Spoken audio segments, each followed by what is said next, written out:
Meanwhile, tourism languished. Whereas in June there were still some outsiders around, by July and August they had all gone. In fact, you cannot spend your vacation in a place where the shutters are lowered at half-mast, where merchandise is sold at black market prices, and where, in the rare places still open, the service is awful, the food second-rate, and the staff rude. Merchants and craftsmen no longer had the slightest desire to earn an honest living, as they had done until then.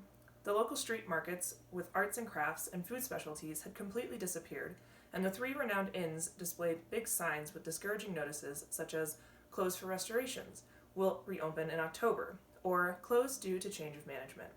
Even family-owned boarding houses declared no vacancy, when in reality they were completely empty.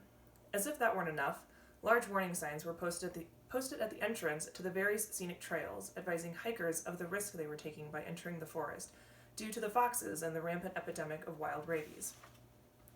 People remained shut up in their houses. The village looked as if it had been devastated by the plague, and only the town messenger roamed the streets occasionally, like an angel of death riding a bicycle, to designate a person about to die, that is, yet another rejected author.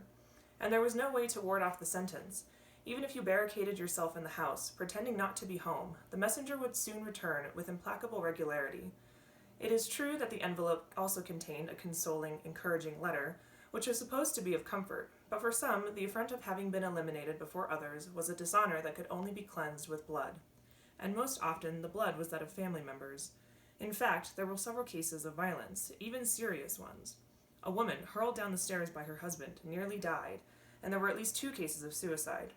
For the others, those who managed to endure the disgrace, there remained the reproach that was punctually displayed when the failed novelist or misunderstood poet found himself at the table with his family, when a spouse's obstinate silence became all too eloquent, and the light of all hope seemed to fade away like the bluish flame of a candle about to sputter out.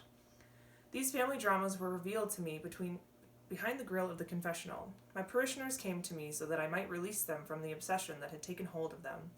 Literature was the work of the devil, or rather, it was his favorite weapon, so they told me, which I knew was all too well.